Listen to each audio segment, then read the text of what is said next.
puasa sunnah pada hari Senin dan hari Kamis. Apa sumber hukumnya? Diriwayatkan oleh Imam Muslim dari Abi Qatadah, Rasulullah Shallallahu Alaihi Wasallam ditanya tentang puasa pada hari Senin. Kenapa Rasul melakukan itu? Beliau menjawab, zalika yaumu wulidtu fihi wa yaumu bu'istu au unzila alayya fihi. Hari Senin itu adalah hari di mana aku dilahirkan dan hari di mana aku dibangkitkan. Wahyu pertama turun kepadaku pun pada hari itu. Maka sunnah melaksanakan puasa pada hari itu. Adapun hari Kamis, ada hadis yang diriwayatkan oleh Imam Turmuzi dari Abi Hurairah, Nabi bersabda, tu'radul a'malu yaumul isnaini wal khamisi fa uhibbu an yu'radu amali wa ana sha'im. Disetor amal setiap manusia pada hari Senin dan pada hari Kamis. Maka aku ingin, kata Nabi, agar pada saat amalku disetor itu aku sedang puasa. Jadi malaikat itu menurut riwayat ini mencatat dan menyetorkan catatan amalan seseorang pada hari Senin, hari Kamis. Tiap hari Senin amalan kita disetor oleh malaikat. Catatan terakhir tentu yang sedang kita kerjakan, sehingga yang masuk daftar, saya tinggalkan orang ini, dia sedang puasa, karena naik catatan amalnya pada hari Senin. Kamis diangkat lagi, catatan paling akhir, saya tinggalkan orang ini, dia sedang puasa. Itu makna fa uhibbu an yu'rada amali wa ana sha'im. Aku senang kalau pada saat amalku disetor, catatan paling akhir aku lagi puasa. Satu keistimewaan. Alangkah celaka tiap amalan disetor kita sedang berbuat jahat. Senin, Kamis, teler, mabok, judi. Tiap amalan disetor, catatan akhirnya saya tinggalkan si fulan lagi teler. Laporan Senin. Kamis laporan lagi, saya tinggalkan si fulan lagi mirip kartu. Saudara hadirin yang saya muliakan, alangkah jeleknya catatan kita. Oleh karena itu sunnah puasa pada hari Senin dan hari Kamis. Ini amalan sunnah, saudara-saudara. Dan oleh karena ini amalan sunnah, sebagian ulama memberikan penjelasan, walaupun lupa niat, kalau sudah malam itu lupa niat, boleh niatnya sudah siang puasa sunnah ini, dengan catatan dari pagi belum makan apa-apa. Malam saudara lupa, tahu-tahu ingat ini hari Senin, ini hari Senin, dah jam 10, niatlah jam 10 itu, sah puasanya asal dari pagi belum makan apa-apa. Tapi kalau sudah dapat 2 piring baru niat, jam 10 itu lain, ngojek namanya.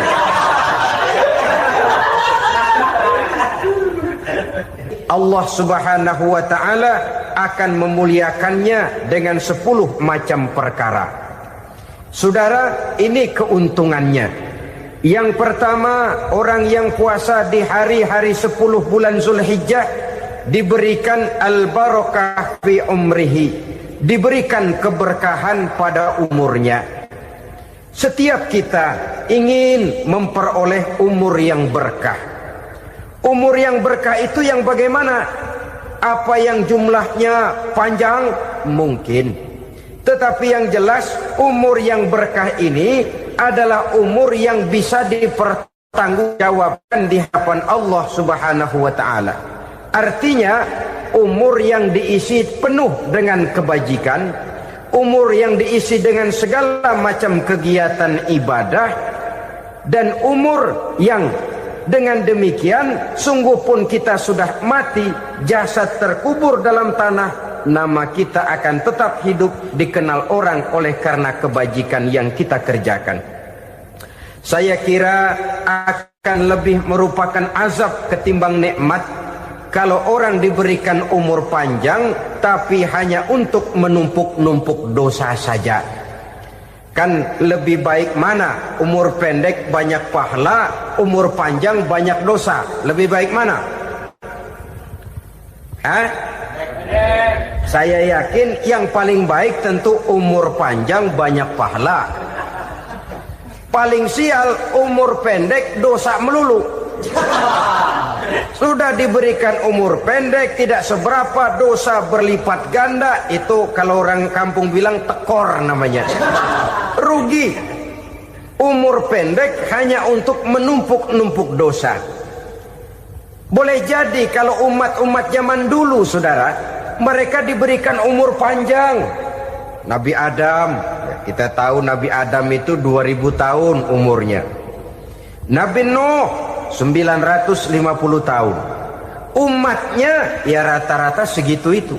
Nah, kalau mereka misalnya punya umur 800 tahun, lalu 200 tahun mereka melakukan dosa, kan masih punya restan 600 tahun untuk taubat. Karena umurnya diberikan jatah panjang. Kita ini oleh Allah Subhanahu wa taala, umat Nabi Muhammad ini umurnya pendek-pendek. Kalau nyontoh Nabi 63 tahun saja. Kalau diberikan 70 tahun umur kita sekarang, itu sudah dapat jatah lebih 7 tahun. Alhamdulillah bahwa Allah memberikan saat-saat, waktu-waktu, tempat-tempat yang punya nilai istimewa, sehingga umur yang pendek ini bisa bernilai panjang, nilai ibadahnya bisa bernilai pahala seperti umat yang berumur panjang dahulu itu. Karena itu manfaatkan umur dengan baik, dan salah satu keberkahan daripada umur akan datang dengan melaksanakan ibadah puasa sunnah. Ini yang pertama.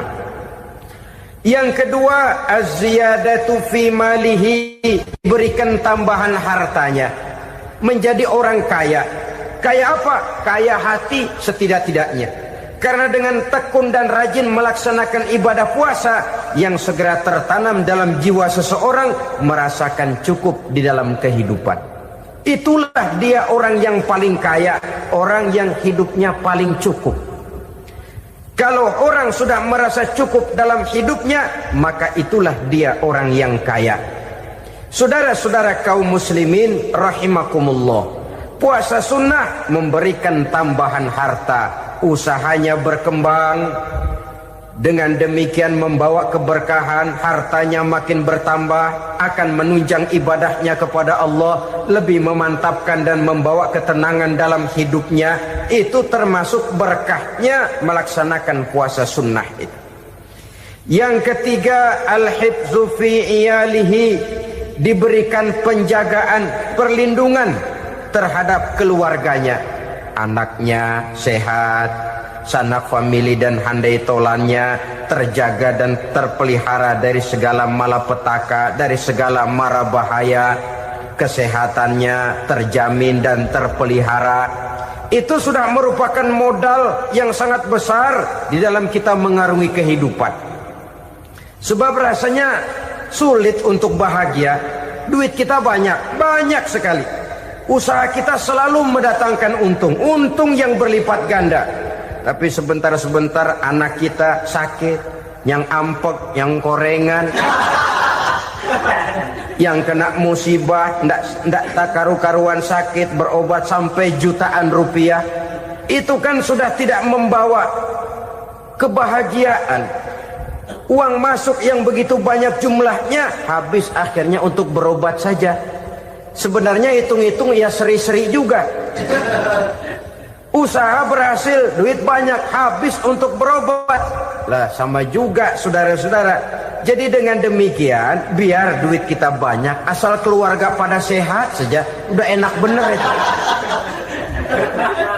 Duit banyak, ekonomi cukup, keluarga sehat, nikmat rasanya menjalani kehidupan ini. Yang kiamat sudah duit kagak barang seperak, keluarga ampek semua.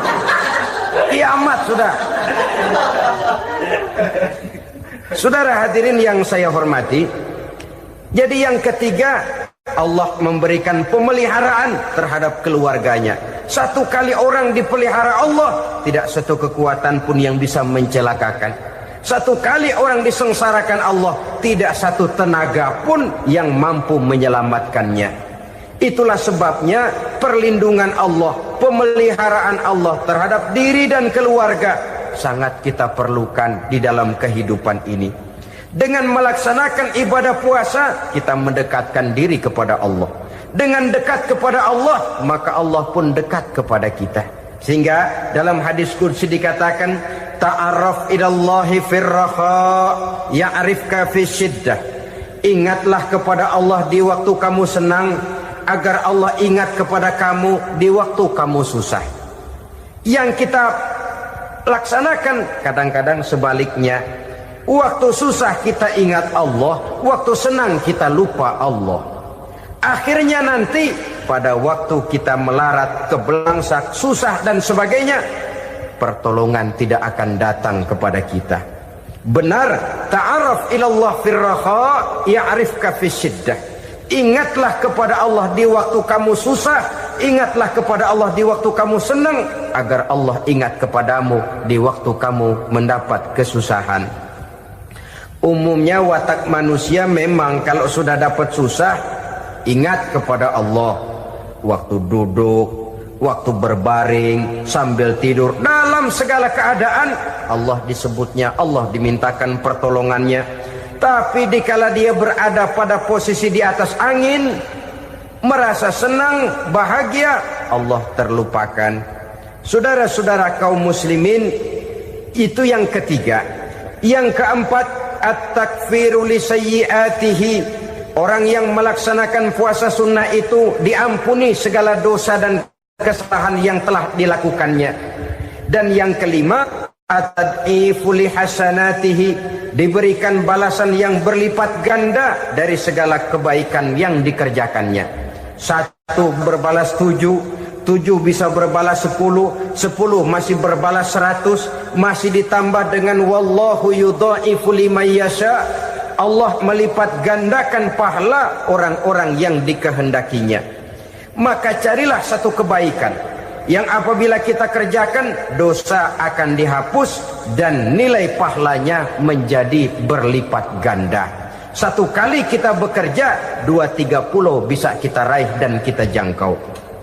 Yang keenam, orang yang melaksanakan puasa sunnah di bulan Zulhijjah, at-tashil li sakarati mautihi, diberikan kemudahan pada saat menghadapi sakaratul maut. Maut a mysterious problem. Dia adalah pintu yang setiap orang pasti akan memasukinya. Bahwa mati adalah mati, itu semua kita tahu. Tapi hakikat orang pada saat menghadapi mati itu kan berbeda-beda. Ada yang matinya itu gampang sekali, persis orang tidur saja, tidak nampak gelisah, tidak bikin susah yang hidup, tidak gelimpangan di tempat tidur, persis seperti orang mau tidur saja. Ada yang sulit sekali menghadapi sakaratul maut, gelimpangan di tempat tidur, bikin bingung orang yang nunggu. Kadang-kadang seperti kerbau digorok lehernya. Saudara-saudara, sulit menghadapi sakaratul maut. Oleh karena itu Rasulullah sallallahu alaihi wasallam sering beliau itu kalau berdoa membaca Allahumma hawin alayya fi sakaratil maut. Ya Allah, mudahkan saya di dalam menghadapi sakaratul maut. Rasulullah saja, saudara, orang yang ibadahnya paling banyak, orang yang hatinya paling bersih, orang yang akhlaknya paling luhur, masih berdoa semacam ini. Mohon dimudahkan oleh Allah agar mudah menghadapi sakaratul maut. Apalagi kita, terus terang kita ini paling-paling kelas mukhtalid, bangsa sama pahala mau sama dosa doyan. Lebih perlu lagi menghadapi sakaratul maut. Sehingga apabila malaikat maut datang menjemput nyawa kita, dimudahkan, jangan dibikin sulit, supaya mudah. Jadilah orang baik-baik. Biasanya kalau banyak yang mati, malaikat maut juga kali main-mainin dulu tuh orang. utak-atik, ditakut-takutin dan segala macam. Saudara hadirin yang saya hormati, maka menghadapi sakaratul maut ini merupakan kunci. Apakah seseorang bisa husnul khatimah atau bisa su'ul khatimah? Salah satu jalan untuk memudahkan diri menghadapi sakaratul maut, melaksanakan puasa sunnah di bulan Zulhijjah ini. Yang ketujuh, ad-diya'u li zulumati qabrihi, diberikan terang di alam kuburnya. Kubur, saudara tahu, saudara tentu sering lihat orang dimasukkan ke liang lahat, ditutup dengan papan, dinding ari kata kita di kampung, lalu diuruk lagi dengan tanah. Dalamnya liang lahat, gelapnya liang lahat, gelapnya diuruk dengan tanah, gelapnya di dalam kubur, tiga gelap yang menjadi satu. Bapak moyangnya gelap.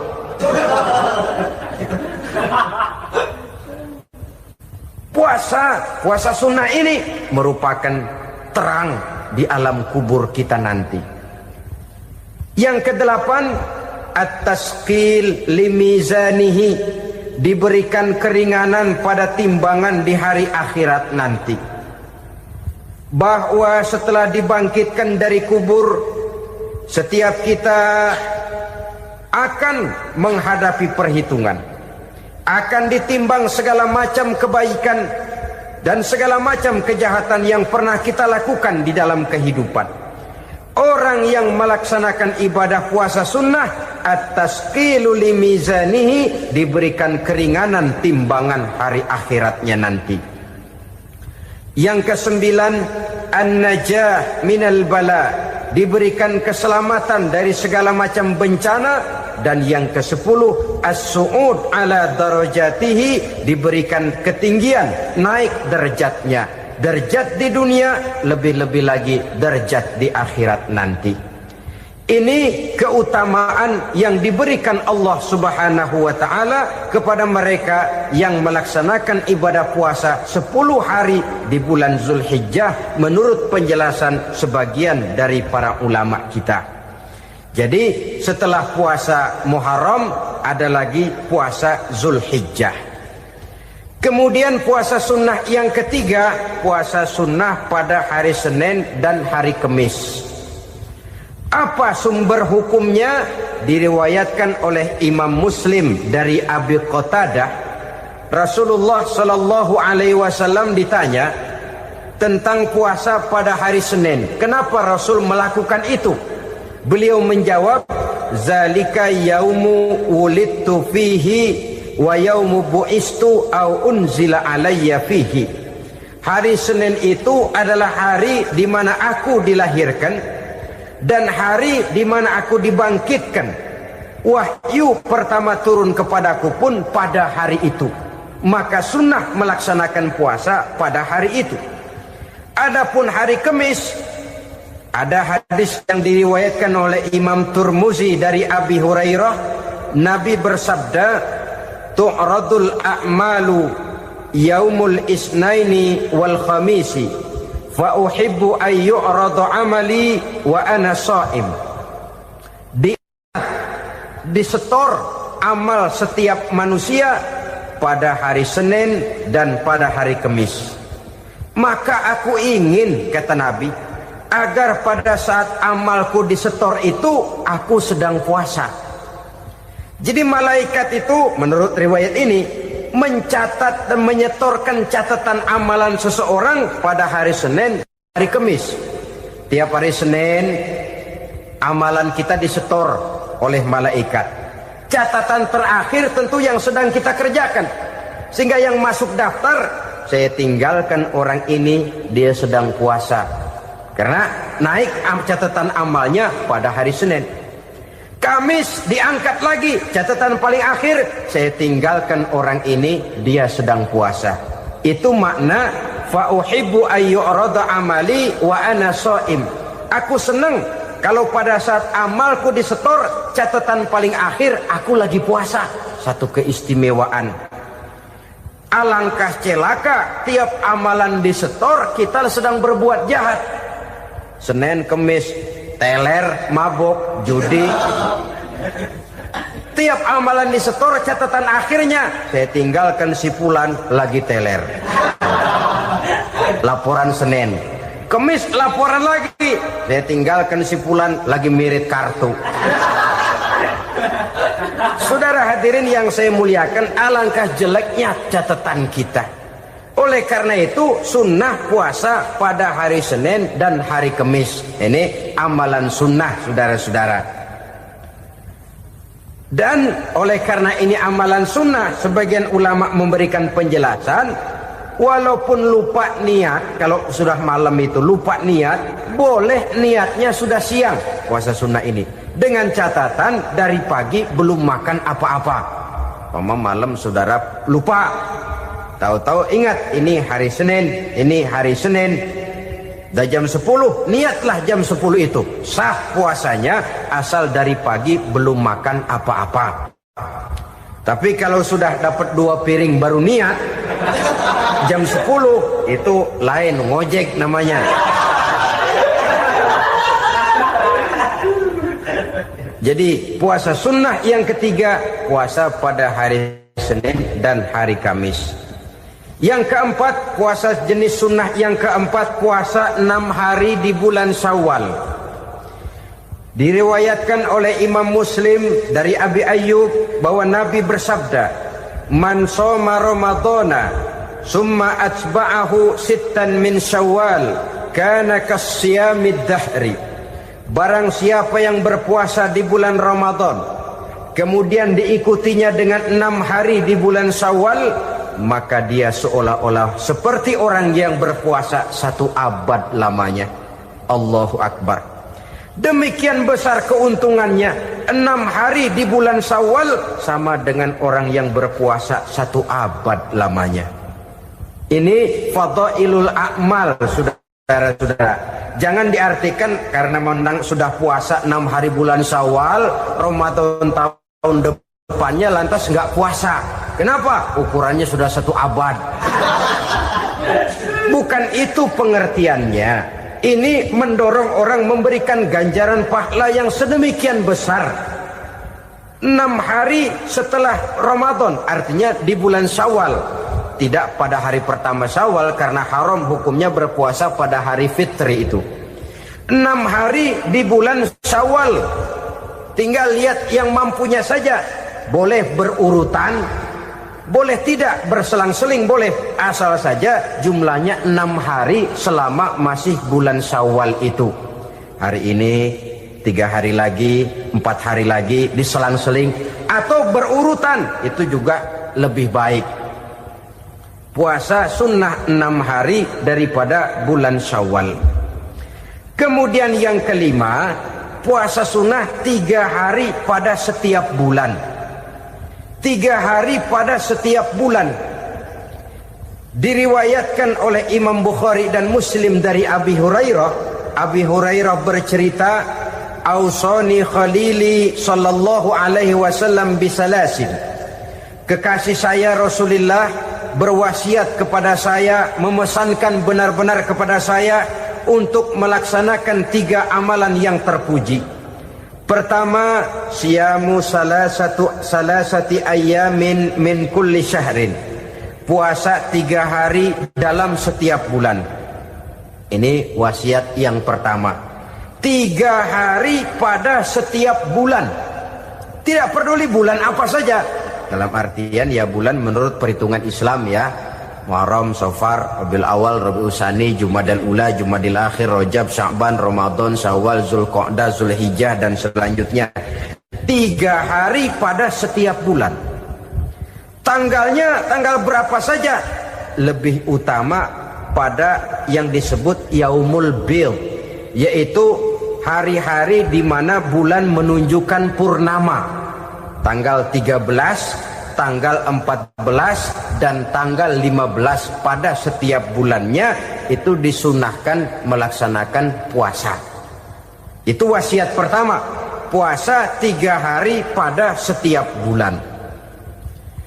Wasiat yang kedua, wa raka'atai duha, melaksanakan sholat duha sekurang-kurangnya 2 rakaat. Itu wasiat yang dipesankan benar kepada saya, kata Abi Hurairah. Pertama, puasa 3 hari pada setiap bulan. Yang kedua, usahakan jangan meninggalkan 2 rakaat minimal daripada sembahyang duha. Kita tahu sembahyang duha itu sembahyang sunnah di waktu pagi seketika matahari naik sepenggalahan. Sekurang-kurangnya 2 rakaat, sebanyak-banyaknya 8 rakaat. Di antara fadilah atau keutamaan daripada sholat duha ini yaitu menyangkut masalah rezeki dan usaha. Kemudian wasiat yang ketiga, wa an utira qabla an anama. Beliau sangat berwasiat kepada saya untuk sholat witir sebelum tidur. Artinya sholat malam sebagai amalan sunnah di dalam kehidupan kita. Jadi saudara-saudara, dalam hidup ini kita akan selalu berbentur dengan keperluan. Kalau pada satu saat kita sudah sampai kepada tahap berpikir ini keperluan saya, tentu hal-hal semacam ini akan kita kerjakan. Kita belum tergerak melaksanakan ini semua oleh karena barangkali kita merasa belum memerlukannya. Karena itu marilah kita berusaha di samping melaksanakan puasa yang wajib juga melaksanakan puasa yang sunnah di dalam kehidupan kita.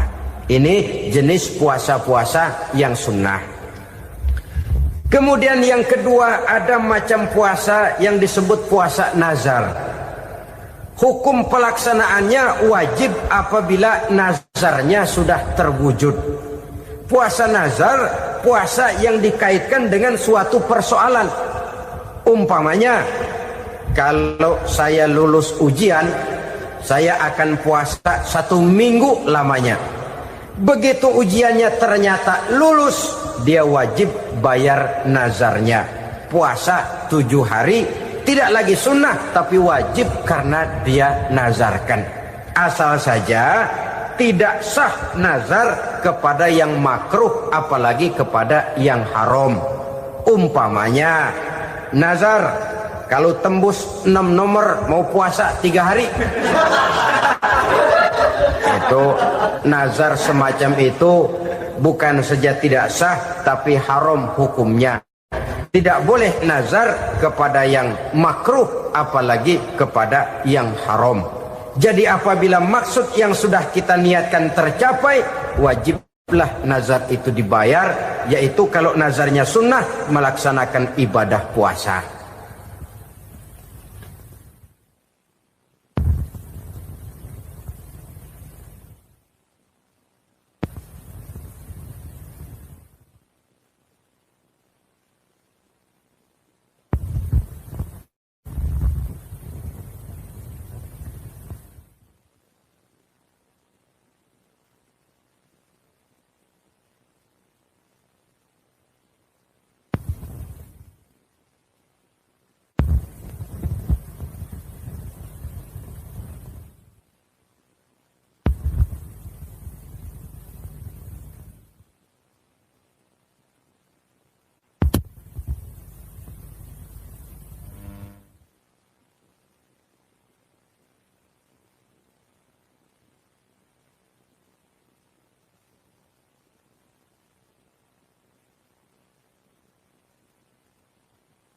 Saudara-saudara kaum muslimin rahimakumullah. Jenis puasa yang ketiga kita kenal dengan puasa wajib. Dan ini kita laksanakan pada bulan suci Ramadan. Tentang teknis pelaksanaan ibadah puasa di bulan Ramadan sudah pernah saya bicarakan pada pertemuan tentang Ramadan dan Idul Fitri. Pada kesempatan ini saya hanya ingin mengajak bahwa di dalam melaksanakan ibadah puasa Ramadan ini, marilah kita mengadakan evaluasi. Kenapa demikian? Barangkali secara jujur, walaupun agak berat, saya masih harus berkata, masih banyak di antara kita umat Islam yang di dalam melaksanakan suatu ibadah terjebak dalam rutinitas ritual. Apa itu rutinitas ritual? Itu bahasa susah. Berhubung saya tidak ingin bicara yang susah-susah, kita bicara yang mudah-mudah saja. Maksud saya, banyak di antara kita umat Islam yang di dalam melaksanakan suatu ibadah itu hanya dengan prinsip asal sekadar gugur kewajiban saja. Akibatnya, sampai sejauh mana ibadah itu berhasil membentuk kepribadian diri kita, kita jarang mengadakan evaluasi dan penilaian. Solat yang penting gugur kewajiban. Puasa yang penting sudah gugur kewajiban. Haji yang penting sudah gugur kewajiban. Maka jangan heran kalau itu yang jadi prinsip, ibadah lantas tidak punya dampak dalam membentuk kepribadian diri. Banyak orang yang rajin sholat tapi munkarnya jalan terus. Sampai kadang-kadang kita bingung, yang sembahyang dia, yang nyolong dia. Puasanya kelihatannya tekun tapi tidak punya kepekaan sosial. Sama yatim piatu bersifat masa bodoh, sama fakir miskin malah gemes. Tidak lantas tumbuh kepekaan sosial walaupun dia sudah ikut merasakan tidak enaknya lapar dan haus. Ada juga yang sudah haji 4-5 kali mondar-mandir Jakarta Mekah, tapi gaya hidupnya tetap seperti katak di kolong tempurung, picik, sempit pandangan, dangkal hati, tidak terbuka walaupun sudah melihat Islam dalam skala internasional. Yang dia lihat, yang dia saksikan, yang dia pandang tidak sanggup menggugah dan mengubah jiwanya, tidak bisa mewarnai pandangan hidupnya. Inilah akibatnya kalau ibadah hanya dikerjakan dengan prinsip asal sekadar gugur kewajiban. Hasilnya yaitu tadi, hajinya cuma menang topi putih sama serban.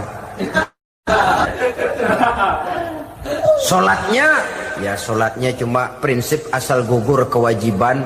Begitu juga puasanya, begitu juga zakatnya dan ibadah-ibadah lainnya. Bukan tanpa satu maksud. Jikalau Allah Subhanahu wa ta'ala memerintahkan kita melaksanakan ibadah puasa di bulan suci Ramadan, bahkan maksud itu sangat pada penghujung ayat yang memerintahkan kita puasa. Ya ayyuhallazina amanu kutiba alaikumus syiyam kama kutiba alal ladzina min qablikum la'allakum tattaqun. Orang yang beriman diwajibkan atas kamu berpuasa, telah diwajibkan juga kepada orang-orang yang sebelum kamu, la'allakum tattaqun, agar kamu dengan puasa itu menjadi manusia yang bertakwa kepada Allah Subhanahu wa ta'ala. Dengan kata lain, berhasil atau tidak puasa Ramadan kita ini akan nampak takwa kita meningkat atau tidak setelah kita melaksanakan ibadah puasa. Sehingga kalau orang mengatakan Ramadan itu merupakan month of training, bulan latihan, keluar latihan tentu harus semakin naik dan baik gaya kehidupan kita. Jadi tujuan utama daripada pelaksanaan ibadah puasa adalah untuk membentuk manusia yang bertakwa. Nah, takwa itu kata Imam Qusairi hurufnya ada 4. Ta, qaf, wawu, ya. Masing-masing huruf ini simbol dari pribadi orang yang bertakwa, bina dan dibentuk oleh pelaksanaan puasanya. Mari kita lihat. Huruf ta adalah lambang dari sifat tawadhu, rendah hati. Orang yang bertakwa, orang yang tidak mempunyai sifat sombong. Puasa menanamkan kita kesadaran terhadap kelemahan, terhadap keterbatasan, terhadap segala ketidakmampuan yang kita miliki. Ya Allah, baru sehari nggak kena makan, nggak kena minum, sudah begini lemesnya. Puasa memang, kalau pagi orang masih sehat, masih terdorong oleh sahur, siang masih lumayan, tapi zuhur ke atas biasanya mulai sikap lemah manusiawi, keterbatasan kekuatan biologis itu mulai nampak. Dari sini tanam satu kesadaran, kalau begitu apa yang mau disembuhkan di hadapan Allah? Kaya, siapa sih orang paling kaya? Ilmu, siapa sih orang paling pintar? Pangkat, siapa sih orang paling tinggi jabatannya? Dari sifat semacam ini lahir introspeksi, rasa mawas diri, timbul sifat tawaduknya, rendah hatinya, tidak melonjak menjadi angkuh dan sombong lantaran sedikit kemampuan dan kekuatan yang dimilikinya. Lalu untuk sikap yang lebih jauh, terwujudlah, terbentuklah apa yang dinamakan stabilitas temperatur batin. Orang tetap konstan menjaga nilai-nilai idealisme yang pernah dimilikinya. Dia mulai dengan adil, dia berjalan tetap dengan keadilan, dan dia berakhir juga tetap dalam keadilan. Jangan mulainya adil, tengahnya setengah adil, di akhirnya malah zolim sama sekali. Ini tidak punya stabilitas temperatur batin. Kan banyak orang begitu toh. Mulanya benar, belakangan mau benar sendiri.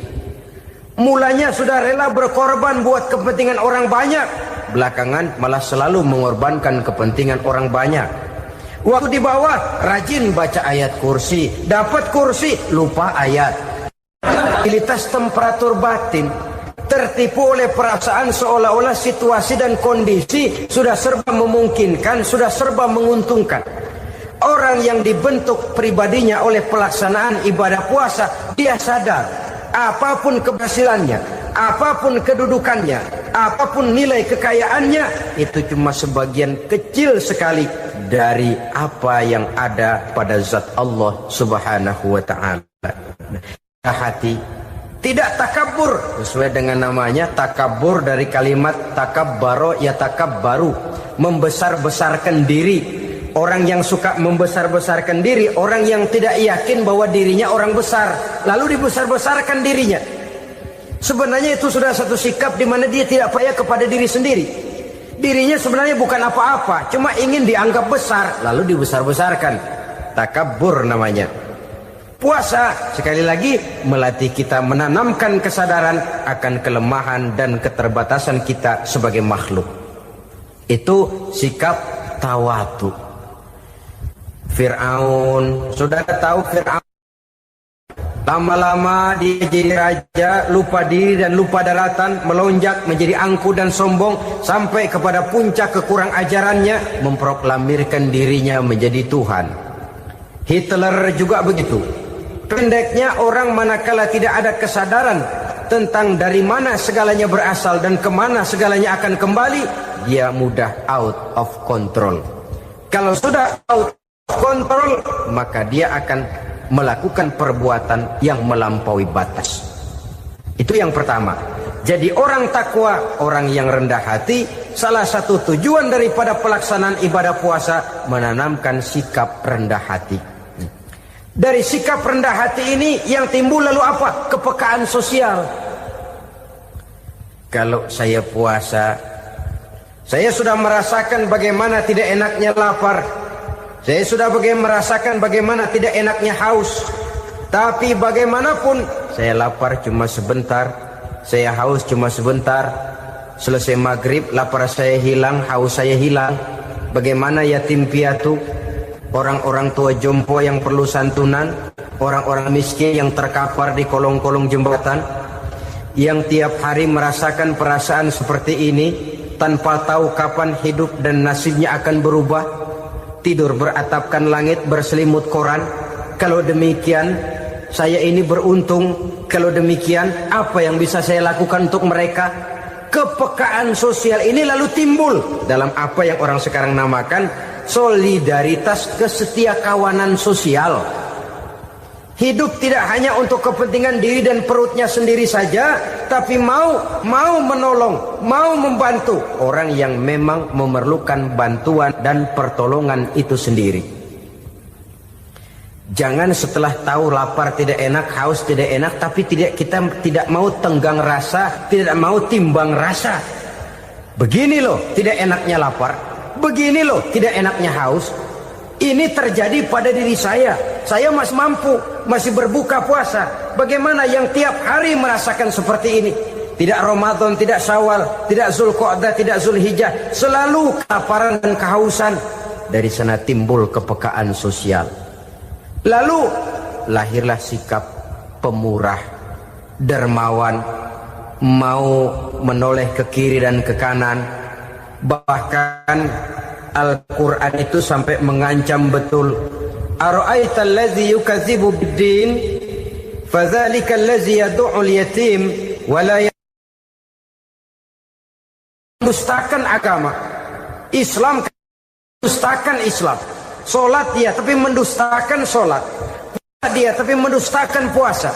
Siapa mereka itu? Fadzalikal ladzi yad'ul yatim. Merekalah orang-orang yang meninggalkan anak-anak yatim. Wa la yahuddu ala ta'amil miskin, dan tidak pernah memberi pertolongan, tidak memerintahkan memberi makan kepada fakir miskin, walaupun dia berada pada posisi dan kondisi yang memang dia mampu. Nah, kalau dia tidak mampu itu lain soal. Dia mampu, dia tahu dan dia diam saja. Itu termasuk yukadzibu biddin. Orang-orang yang mendustakan agama. Berlindung kita kepada Allah, jangan sampai termasuk ke dalam kelompok itu. Yang kedua saudara, huruf takwa itu qaf. Qaf adalah lambang dari sifat qanaah. Qanaah artinya merasa cukup. Puasa melatih kita untuk bersikap cukup dalam hidup. Kalau kita perturutkan menjelang saat berbuka, menunggu waktu berbuka, istilah orang di Jawa Barat ngabuburit katanya. Kita menunggu saat berbuka, segalanya saja ingin kita beli, segalanya saja ingin kita minum, semuanya saja ingin kita makan. Sebab nafsu sudah begitu berupa. Perut sudah sedemikian lapar, kerongkong sudah sedemikian haus. Rasanya semuanya saja ingin kita telan. Tapi tahukah kita bahwa setelah maghrib berbunyi, berapa banyak yang kita makan, berapa banyak yang kita minum? Sesuaikah dengan keinginan kita tadi siang? Tadi siang semuanya ingin kita makan, tadi siang semuanya ingin kita minum. Setelah berbuka, berapa banyak yang kita makan, berapa banyak yang kita minum? Itulah kehidupan. Segalanya ingin kita kuasai, segalanya ingin kita punyai, tapi berapa sih yang benar-benar kita perlukan? Maka orang kaya adalah orang yang hidupnya cukup. Orang miskin hakikat yang selalu merasa kurang.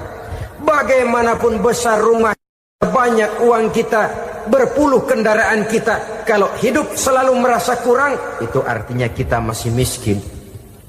Maka jikalau ingin menjadi orang kaya, kuncinya hakikatnya cuma satu, hati kita merasa cukup dengan yang diberikan Allah, bersyukur atas segala nikmatnya, dan dengan syukur itu, nikmat itu akan ditambah oleh Allah Subhanahu wa ta'ala. Puasa menimbulkan sifat qanaah, dan qanaah adalah watak daripada orang-orang yang bertakwa kepada Allah Subhanahu wa ta'ala. Seperti orang minum air laut, makin diminum makin haus, makin diminum makin kering tenggorokan. Begitulah orang berhadapan dengan materi. Tadinya dia akan senang kalau dia merasa punya tanah ratusan hektar. Sudah ratusan hektar tidak cukup, ngelamun lagi, alangkah nikmatnya kalau bisa beli gunung. Gunung dibeli. Sudah punya gunung, lihat laut. Aduh, kalau laut juga bisa dibeli, beli lagi laut. Sudah punya laut, lihat ke atas langit, ada yang jual apa enggak ya?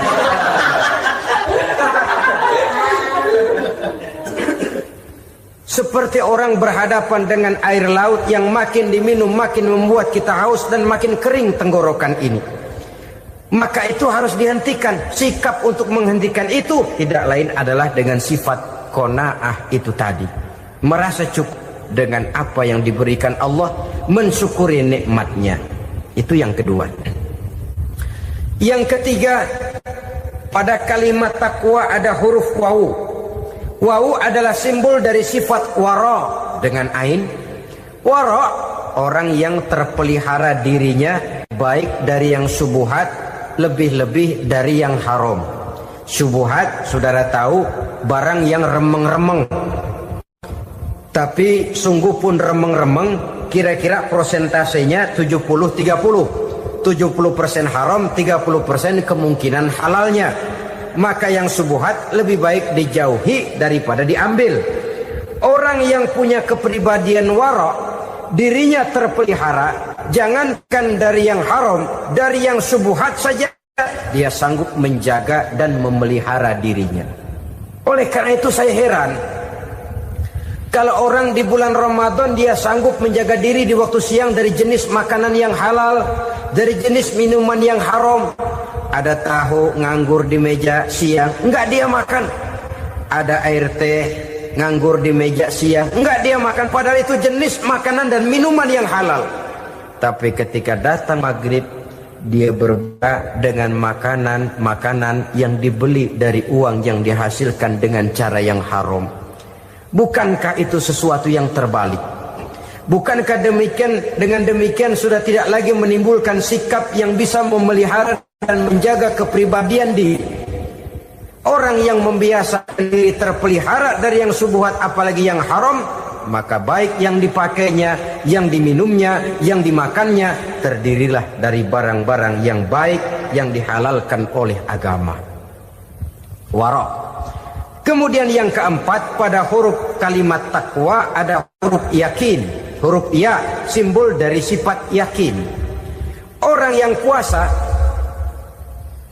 dibentuk kepribadiannya mempunyai satu keyakinan yang tangguh, dan keyakinan adalah ciri daripada orang yang takwa. Kita lihat yang dipanggil melaksanakan ibadah puasa ini kan iman. Karena memang sulit untuk melaksanakan puasa kalau tidak iman yang jadi dasar. Setidaknya seperti sudah pernah saya sampaikan, ibadah puasa ini memang sulit terkena penyakit show. Kalau kita sholat barangkali terangsang karena kelihatan orang lain. Kalau kita pergi haji mungkin jadi sugesti karena orang banyak tahu. Kalau kita bayar kita jadi terangsang karena banyak orang lihat. Tapi kalau sudah puasa, puasa itu kan yang tahu cuma kita dan Allah saja. Ya kita sholat, orang lain lihat, kita jadi rada semangat. Kita pergi haji, orang lain banyak ngantar, kita semangat. Kita bayar zakat, orang lain banyak saksikan, kita bersemangat. Tapi kita puasa, siapa yang mau nyaksiin kita puasa? Siapa yang mau memuji kita puasa? Siapa yang mau menyanjung kita puasa? Itu cuma urusan kita dan Allah. Oleh karenanya dasar daripada pelaksanaan ibadah yang haus mencedik tenggorokan segalanya jadi nikmatan. Tidak ada kerja yang lebih indah selain kerja yang didasarkan kepada satu keyakinan bahwa yang kita kerjakan itu adalah sesuatu yang benar. Dalam hal ini sesuatu yang diperintahkan oleh Allah Subhanahu wa taala kepada kita. Saudara-saudara kaum muslimin rahimakumullah. Demikianlah titik evaluasi kita. Jangan berpuasa hanya dengan prinsip asal sekadar menggugurkan kewajiban saja, yang akan berakibat Ramadan tahun ini berakhir begitu, Ramadan terjebak menjalani rutinitas ritualnya saja. Bahkan kadang-kadang yang nyata betul, Nabi menganjurkan tingkatkan ibadah pada 10 hari yang akhir di bulan Ramadan, tanggal 20 sampai akhir Ramadan. Yang kita praktekkan malah kegiatan ibadah kita justru menurun pada 20 Ramadan yang akhir. Coba lihat 20 Ramadan ke atas, itu pasukan tarawih paling kelas 60-70 tahun ke atas. Kemana yang lain sudah berpikir menghadapi lebaran, berpikir pulang mudik, berpikir macam-macam. Akibatnya konsentrasi ibadah lalu buyar. Dianjurkan Rasul, tingkatkan ibadah pada 10 hari yang terakhir. Kita malah makin ke akhir makin lancip.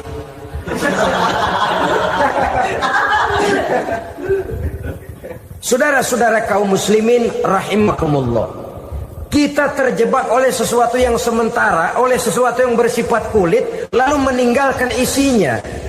Padahal jikalau kita tidak mengisi Ramadan dengan kegiatan ibadah, berarti kita tidak keluar dari Ramadan dengan jiwa yang baru, yang sudah ditempa oleh pengalaman ibadah di bulan Ramadan.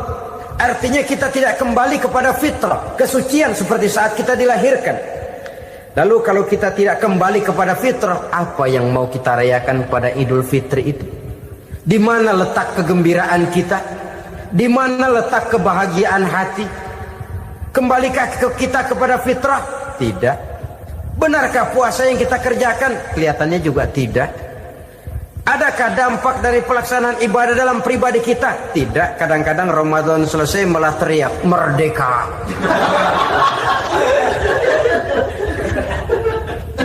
Kalau tadinya Ramadan dia merasa terhalang, mau keluar siang, mau makan siang, bulan puasa, mau minum siang, bulan puasa, mau gandengan, bulan puasa. Ramadan selesai, kibarin bendera, teriak merdeka. Lalu kembali merajalela. Saudara-saudara, dampaknya tidak akan kelihatan. Padahal puasa yang baik, la'allakum tattaqun, membentuk manusia yang bertakwa kepada Allah Azza wa Jalla. Nah, sekarang apa kemudahan dan keistimewaan yang akan diberikan Allah kepada mereka yang sampai kepada tingkat takwa ini? Al-Quran menjelaskan, pertama, may yattaqillaha yaj'al lahu makhraja. Barang siapa yang bertakwa kepada Allah Subhanahu wa taala, maka dia akan diberikan makhraja. Makhraja itu jalan keluar dari segala macam kesulitan. Jalan keluarnya ada saja. Menurut ukuran kemampuan dia tidak mungkin, mustahil, tidak bisa, mana mungkin. Tapi pada waktunya ada saja jalan keluarnya. Termasuk jenis yang yaj'al lahu makhraja. Orang yang bertakwa kepada Allah selalu diberikan jalan keluar dari segala kesulitan yang dihadapinya. Siapa sih orangnya yang tidak pernah sulit dalam hidup? Siapa orang yang tidak pernah mengalami kesulitan? Tapi kadang orang menilai, itu kelihatannya hidupnya enak aja ya, kayaknya gak pernah mengalami kesulitan. Sebenarnya bukan tidak pernah mengalami kesulitan, Allah selalu memberikan jalan keluar dari segala kesulitan yang dihadapinya. Lah kalau Allah yang memberikan jalan keluar, tentu sangat mudah sekali. Orang yang bertakwa diberikan jalan keluar dari segala macam kesulitan. Satu.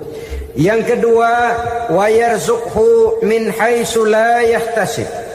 Dia akan diberikan rezeki oleh Allah dengan jalan yang tidak disangka-sangka. Rezekinya datang dengan cara yang tidak disangka-sangka. Gajinya mungkin kecil, tapi penghasilannya gede. Kan itu yang penting. Gaji dan penghasilan kan lain tuh.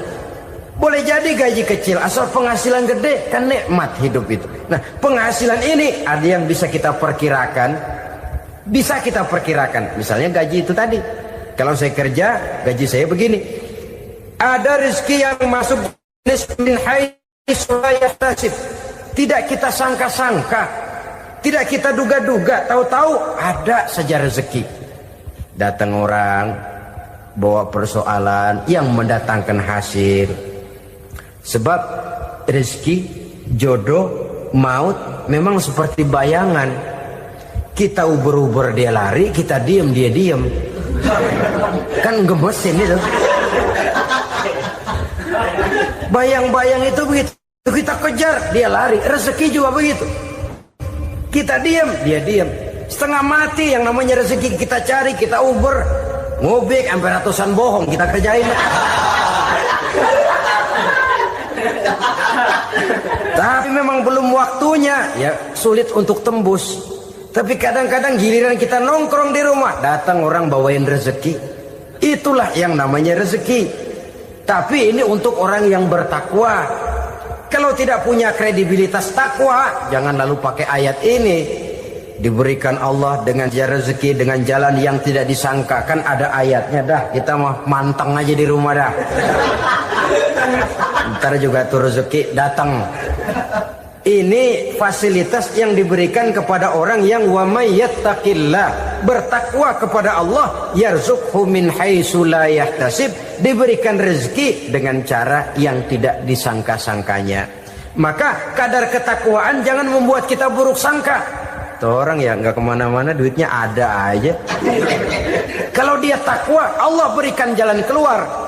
Yang lantas ngelihat kiai orangnya ahli ibadah, ilmunya tinggi, akhlaknya luar biasa, takwanya tinggi, rezekinya lancar, lalu husnuzon nih kiai nggak kemana-mana, duitnya banyak, miara tuyul kali ini. Itu termasuk jaminan Allah yang masuk kategori min haitsu la yahtasib. Yang ketiga, yaj'al lahu min amrihi yusra, dimudahkan segala urusannya. Dimudahkan segala urusannya. Kemudian yang keempat, yukaffir anhu sayyiatihi wa yu'azzim lahu ajra, diampuni segala kesalahannya dan dibesarkan pahala kebaikan yang dikerjakannya. Maka mudah-mudahan puasa yang kita kerjakan mengantarkan kita kepada ketakwaan kepada Allah, dan takwa membuka janji Allah kepada kita di dalam kehidupan ini.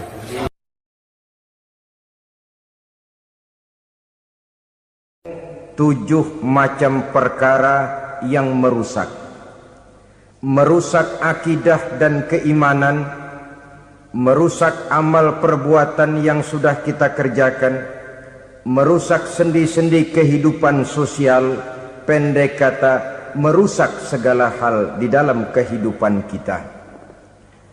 Jauhilah olehmu 7 macam perkara yang merusak.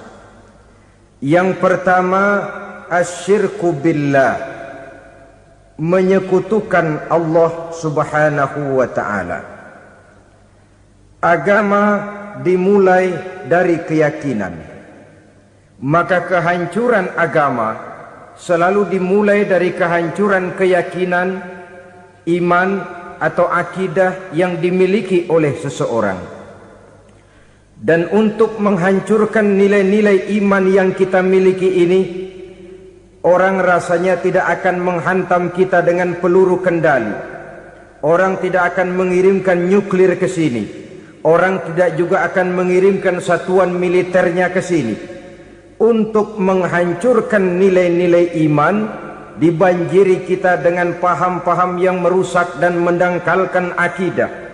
Baik ia bernama materialisme, baik ia bernama sekularisme, baik ia bernama banjirnya maksiat dan munkarat, baik ia bernama banjirnya peradaban dan kebudayaan yang menghancurkan moral daripada anak-anak kita, sedikit demi sedikit melenturkan dan melunturkan nilai-nilai keimanan kita, untuk kemudian pada waktunya nilai iman itu akan bertukar dan berganti menjadi nilai syirik kepada Allah subhanahu wa ta'ala. Atau pada sisi lain, menjadikan yang selain Allah sebagai tujuan akhir daripada kehidupan kita.